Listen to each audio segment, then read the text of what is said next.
بسم الله والصلاة والسلام على رسول الله اللهم صل على سيدنا محمد وعلى آل سيدنا محمد كما صليت على إبراهيم وعلى آل إبراهيم إنك حميد مجيد اللهم بارك على محمد وعلى آل محمد كما باركت على إبراهيم وعلى آل إبراهيم إنك حميد مجيد اللهم ألهمنا مراشد أمورنا وأعذنا من شرور أنفسنا.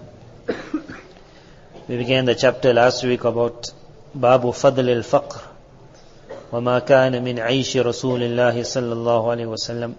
And I explained that we are living in such a time that faqr is a very scary word for majority of us.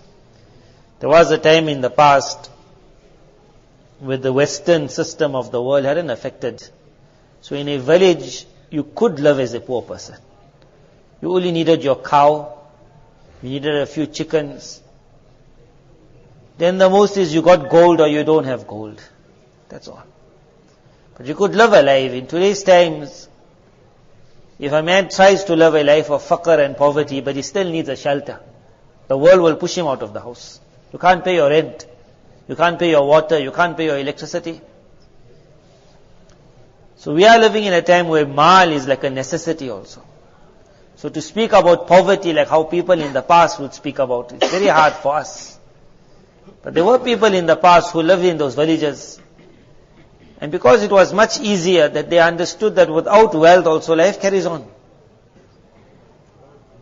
Their children had become so used to poverty that when food would be in the house for days after days, because sometimes you go and hunt, then you get food. Then the children would start saying that, oh mommy, that is Allah angry with us. That when again will the guest of poverty visit this house? They were glad. Fasting was like an honor for them. Feasting was like a gift. The gift comes now and then. When it started becoming too much, they would say, what is wrong? As the heavens opened up for now, that means we are missing out in the year after. You will read that in the books. There was a time where poverty for sometimes the queen, the king's daughter, she herself was on a high level of zuhad. They had looked at this world, looked at it second time and said, we don't want it, we don't need it. Today we are living in a time where mal has become like a zarurat. But at such a time also, this fadl of faqr must always be in front of someone. So that you don't die for this thing. Every time you look at it, if you know it's a snake, you will look at it as a snake. No matter how smart it looks. But the days people stop speaking about the virtue of poverty, then man only understand mal is good, mal is good. It's never the thought about that it could break me, it could destroy me. Maybe it's not good for me. So in the ahadith, in this chapter of Babu Fadl al-Faqr, Rasulullah sallallahu alaihi wasallam's one statement is quoted. Ulama mention either he saw it on the night of Mi'raj or it was in a dream. So Rasulullah sallallahu alaihi wasallam says, "Ittala'tu ala babil Jannah." That I was given the chance to peep into Jannah. Standing at the door means like peeping. Now you'll wonder like how do you peep into Jannah, because Jannah is huge. But Almighty Allah has His system, what today we can understand very easily. That on our small phone, how much of the world we see so quickly. You just move it like this. So this is just an example of what will happen on that day. Rasulullah ﷺ just looked. And then is a question now on that night when he looked, if it was a dream then there's no issue. Because in a dream you can see people in Jahannam, in Jannah. But if it was really the night of Mi'raj, then how did he see people in Jannah, Jahannam? Because it's still going to happen. So nothing is far from the qudrat of Almighty Allah. Whether they say there's something called time zones, and from one time zone Almighty Allah took Nabi Sallallahu Alaihi Wasallam into the future. When you go in the future, you see it happening now, like into the future. Whatever it was, he looked. Then the next wording, he said, فَرَأَيْتُ أَكْثَرَ أَهْلِهَا الْمَسَاكِينَ. That I found Jannah was packed with the poor people. You could just see them moving, and I picked up that this man was poor, this man was poor, this man was poor. وَأَصْحَابُ الْجَدِّ مَحْبُوسُونَ. And this is what we want to speak about now. He said, and the people who had Jad. Jad normally will refer to wealth, but it doesn't only mean wealth. It it means like good luck. That whatever you touch turned to gold. Whether it means you had wealthy parents, so you had an easy life. Or you had a wealthy wife, so you had an easy life. Or you yourself had a top business, so you got wealth. You got ease. There are many people around the world who got a lot of difficulties. They just come out of one difficulty, another one falls on them. And then they look at other people and they find that person like everything is going right. And automatically a feeling comes in the one like, how come my life is like this? So Allah Tabarak Ta'ala got a system that everyone goes up, everyone comes down also. It's like a wave. Sometimes the water that is at the bottom is looking up at the one on top and saying, I wish I could be high. But the waves of this world is such that everyone will one day go high. And if you don't reach that height in this world, خَافِضَةٌ رَافِعَةٌ, there's another world coming still, where the high will be brought down and the down will be lifted high. The next part of the hadith is غَيْرَ أَنَّ أَصْحَابَ النَّارِ قَدْ أُمِرَ بِهِمْ إِلَى النَّارِ. That as for the people of Jahannam, they were already out of this. They were gone into Jahannam. So I was looking at two groups. So these two groups means both of them are the people of Jannah. Because normally a man who got it all, he says, I'm a Jannati. So I like to be a rich Jannati, meaning you're rich also and they're Jannati. Speaking about that person.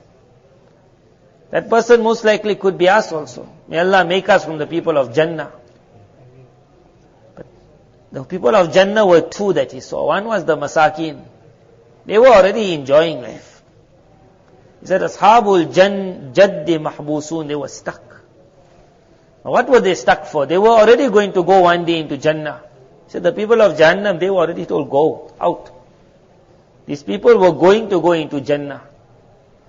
Some write that this was their hisab. The hisab was taking long. Some ulama have explained that in hisab there's sometimes iqab also. That for the people who Almighty Allah doesn't want to send to Jahannam, a punishment for them itself is the hisab, the reckoning. In the reckoning, some people will melt. In the reckoning. In this world itself, when someone is being interrogated, they can interrogate him so much that itself that is like a punishment. On that day it will be like that. Ashabul Jad, the people of what we call luck, for them there will be a day also. May Allah Tabarak Ta'ala save us all, make it easy. But just picture that scene. They're stuck. They can't move. Question after question. If you're going to Aqsa, they'll tell you that they'll keep you at the border, the Israeli border, the Jordanian border, wherever you go. And they just leave you then. Then you're sitting for 6 hours, 7 hours. Then they'll call you. Now you think you're going through. They'll just call you. They'll ask you, what's your name? 6 hours ago they asked you your name. Again they'll ask you, saying, what's your name? Granny's name. Okay, go. And then you look at them, what? Go sit there again. So there's not even interrogating you. They're just telling you sit. That itself is an adab. Man doesn't like to sit. He wants to get out. On that day, Ashabul Jaddi Mahbusun stuck. This is to create that love of faqr. Sometimes you must say this, oh Allah, it is my weakness. Otherwise I would have also asked for poverty. But because of my weakness, can I ask you so much? That give me in this world the life of the rich, but the hisab of the poor. Something to think about, because when wealth comes, it's going to come with that hisab also. So under that, Mullah Ali Qari Rahimullah wrote a lovely ibarat. He wrote, the people of Jahannam, they were gone. This was hisab. And there was nothing guna that these people had done. It was halal wealth. He wrote, because لِحَلَالِ الدُّنْيَا حِسَابٌ وَلِحَرَامِهَا إِقَابٌ. He said, hisab will be for the halal. Punishment will be for the haram. Then he said, وَأَمَّا الْفُقَرَاءُ فَهُمْ عَنْ هَذَا بُرَآ. Now, ibarat of his was always like this. Mullah Ali Qari used to talk like this. Because he's like, tongue. He had to rhyme it some way or the other. He said, وَأَمَّا الْفُقَرَاء فَهُمْ عَنْ هَذَا بُرَعَاء. As for the poor people, they're not going to talk about haram wealth because they had no wealth. So no talking of iqab. And they won't be asked about halal wealth because they had no wealth. He said, فَلَا يُحَاسَبُونَ وَلَا يُحْبَسُونَ. There'll be no hisab, so why must they tell him, hold on? They got nothing. Then he said, بَل, rather, forget that. بِأَرْبَعِينَ خَرِيفًا قَبْلَ الْأَغْنِيَا يَدْخُلُونَ الْجَنَّةِ. He said 40 years before the rich, they will already be entering into paradise. 40 years. Look at his ibarat after that. He says, مُكَافَأَةً لَهُمْ فِي الْأُقْبَى لِمَا فَاتَهُمْ فِي الدُّنْيَا. مُكَافَأَةً لَهُمْ فِي الْأُقْبَى لِمَا فَاتَهُمْ فِي الدُّنْيَا. That because of what they missed in this world, they will be made to understand that Allah knew you missing it in this world. So now He will give it to them there. See, this world, what is this world? This world, your lifespan is going to be 40 to 50 years. So in that 40 to 50 years, the rich man, how much he can enjoy, the poor man won't get that. Allah Tabarak Ta'ala made a system that the poor people go and enjoy Jannah 40 years before the rich. So after that, it will never be said that I never gave you that enjoyment you missed out in the world. But we all know 40 years of the year after is not like 40 years here. One day also can give you all the enjoyment. Now when they have to get into paradise 40 years before the rich, so where do you think the rich will be? The rich will be stuck, mahbusun. You still have to be questioned. This is that. So think about this, that, oh Allah, bless me. That wealth also, I must not live in poverty because I won't manage it. When you will say you won't manage it, you will understand one thing, that wealth is the ma'zur. Wealth is the ma'zur. And a poor person who can remain strong is the asal. Because Rasulullah Sallallahu Alaihi Wasallam's asal sunnah was this, that I don't want it. I don't want it. So he said the mountain will be made for you like gold. And Allah has promised you that for everybody else in this world, their akhirat drops according to how much their dunya rises. But Rasulullah Sallallahu Alaihi Wasallam has promised that for you, we will give you the world. But it will not affect your akhirat one bit. But even after that, Rasulullah Sallallahu Alaihi Wasallam said, وَلَلْ آخِرَةُ خَيْرُ وَأَبْقَى. And I don't want it. It's a very high level of zuhud, this. That was the asal. So when you walk in the masjid, you will see one person who needs a chair. So that person is told, don't act brave, you won't manage without a chair. That if you're going to be sitting, you won't manage to stand up, take the chair. It is also made to understand, remember, but you ma'zur you. You can't be the imam of the masjid. You are ma'zur. And the rich poor person sometimes looks at the man sitting, sometimes supposed to, nowadays I don't know whether they do it. They enjoy sitting on the chair nowadays. But he's supposed to look at the people standing, especially an old person, standing, and say, hey, I wish I could stand. It's just I can't stand. Similarly, the chapter of Fadlul Faqr was to teach the rich people of the world that you must also realize you ma'zur, we ma'zur. And when we see the poor people, especially those who in their poverty are smiling still, then you have to understand you are the real imam, not me. But if this is not there, then we will start looking at rich people as the asal. So now suddenly we walked in the masjid, we standing, and we're looking at the people sitting and say, I wish I could be sitting. The whole thing turned upside down. The man who was straight started looking at the man who was ma'zur. So in the world of ilm, Almighty Allah put it part of the wirasat of ilm, that so much of wealth doesn't come to an alim. But if that alim could understand this little what is called faqr, which is not true faqr, but it's just a munasabat with poverty, that you want to buy something, you're not like a rich man, when you open your wallet, you got 4 cards. Now you wonder which one to swipe. You got no wallet. You're going to have a card. That little munasabat, But you have to make a decision. Can I buy it? Can't I buy it? I haven't got. Whereas another person doesn't think about something less. He doesn't know. Like he said, we'll sort it out later, the price. Don't worry. The Maulana said, you have to tell me because I don't know. So that man can't understand what you mean. Like a small amount. That's what he earns, but that little munasabat with faqr, it's supposed to make the man of ilm at least feel happy. But unfortunately today we are finding, forget the student, even the alim, the biggest complaint that everyone is making is about this poverty. Whereas this poverty, it's not a zillat, it's an honor. It is difficult.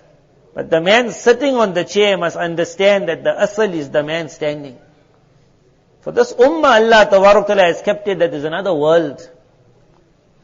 فَإِنَّ لِلْفُقَرَاءِ بِأَرْبَعِينَ خَرِيفًا يَسْبِقُونَ الْأَغْنِيَاءِ 40 years before the rich.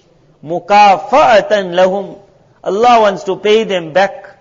فِي الْأُقْبَى لِمَا فَاتَهُمْ فِي الدُّنْيَا. Nothing you will miss here, but Allah will say, I'll give it to you. But it's got to do how much of yaqeen man says that I can see the next stage. If my akhirat is in front of me, then sometimes maybe man will say, I'll keep a little less here so I can get more there. But the whole system of the world changed. That now it became that in the akhirat I'll get Jannah inshallah. That's all I need. So this was Ashabul Jaddi Mahbusun was to show no. Those people will be going to Jannah. But Nabi Sallallahu Alaihi Wasallam, when he saw them, he immediately could understand they pareshan. There were other people already thrilled and enjoying. Just this. To be able to put that in our mind, that rich doesn't always mean wow. And poor doesn't always mean like, not for me. The honor of this ummah, Allah Tabarak Ta'ala put it sometimes in faqr. The greatest zuhad, if you went to their houses, you would find a house of faqr. The greatest scholars, if you went into the library, you would find a house of faqr. And there were those scholars who had wealth.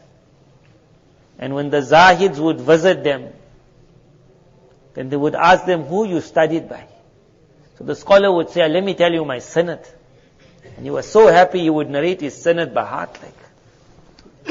And then the zahid would say to him, what a lovely sanad you got. He says, but tell me, did your ustads live like what you're living? And then the scholar would have no answer. In that they would give a message to him, that the honor of your asatiza, you took their names, but their honor was in their poverty. It wasn't in this wealth. Nabi Sallallahu Alaihi Wasallam put it in such a manner in Sahaba radiallahu anh, that when wealth came, when they ate also they cried. And they would say, we remember Mus'ab ibn Umair. And he left all his wealth. And he died without any wealth.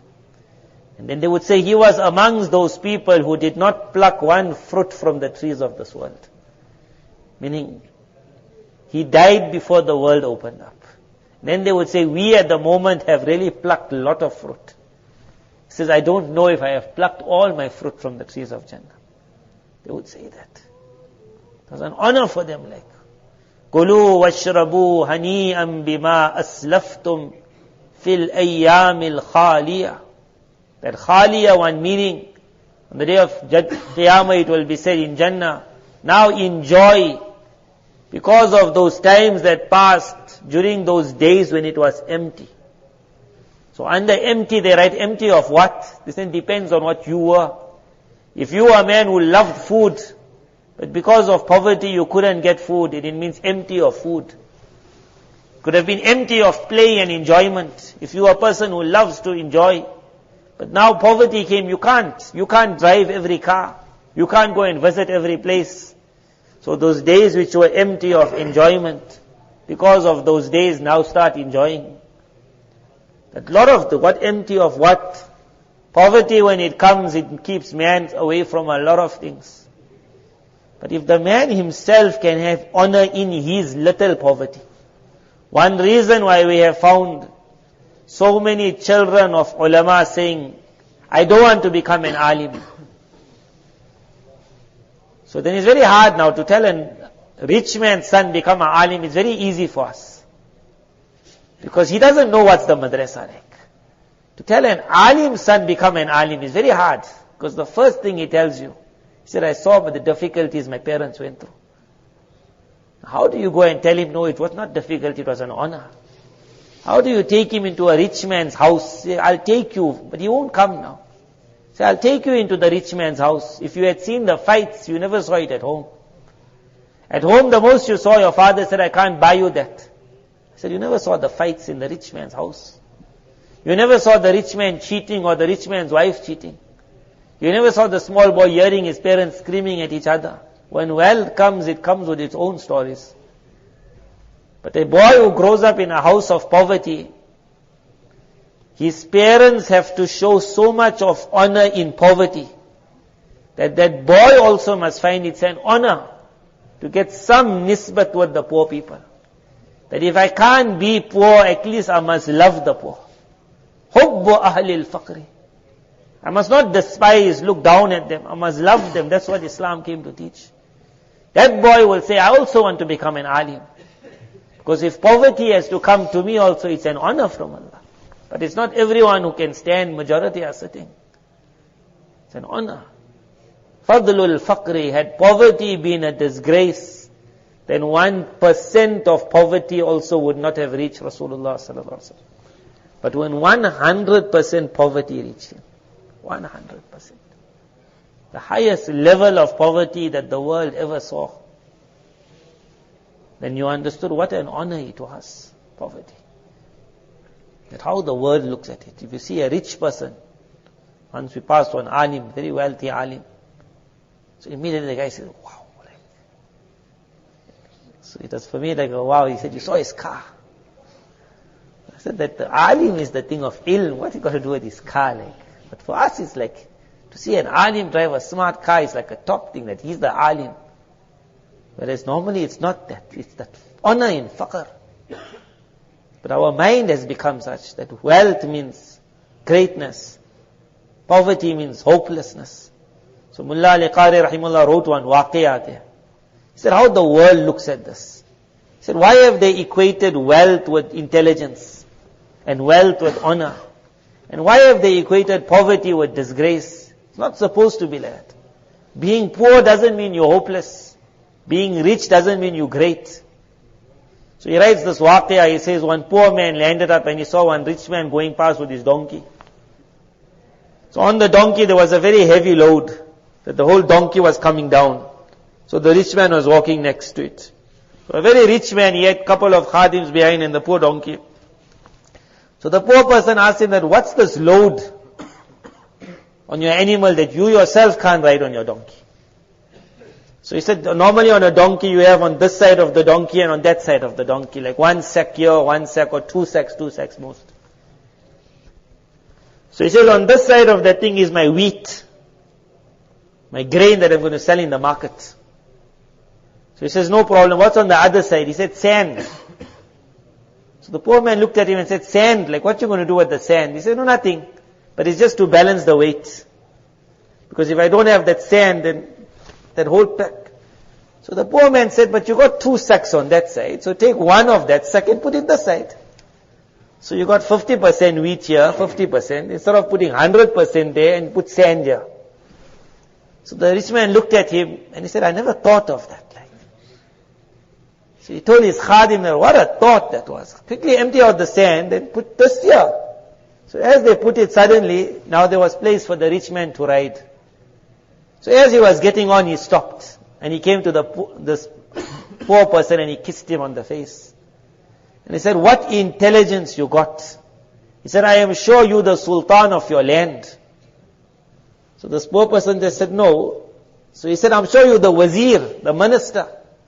He said, no. He said, tajir, a very big tajir. He said, no.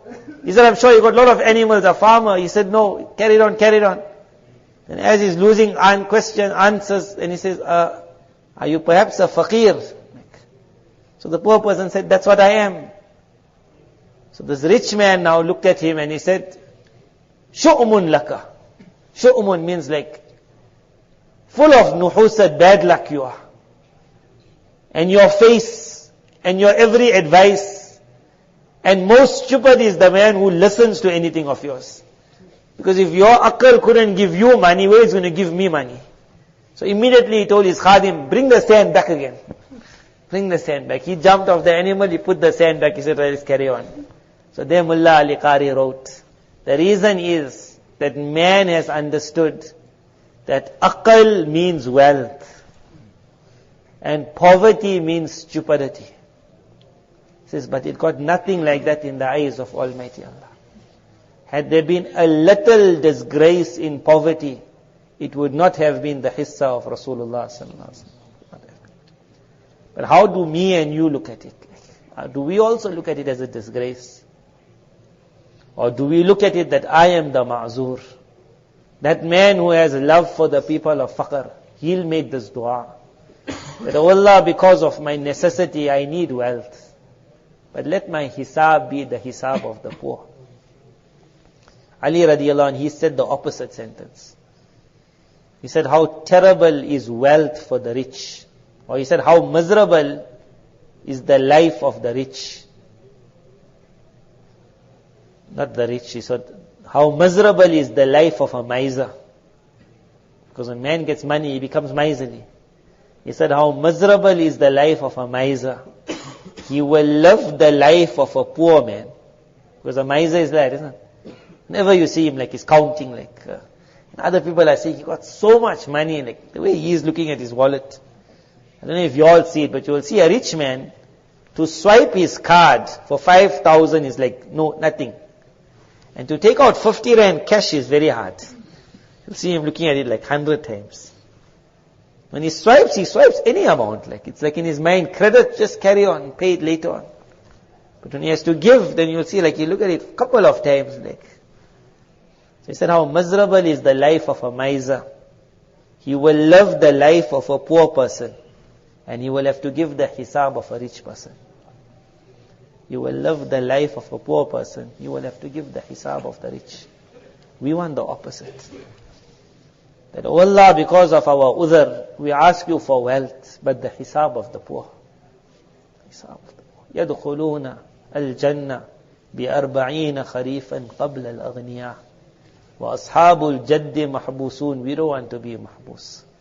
That, oh Allah, in your kindness, please look at us that you had some nisbat with faqr. True faqr not. But how in every era, the people know who poor people are. So people know normally Maulanas are poor people. So just that nisbat. That, oh Allah, they also said we poor.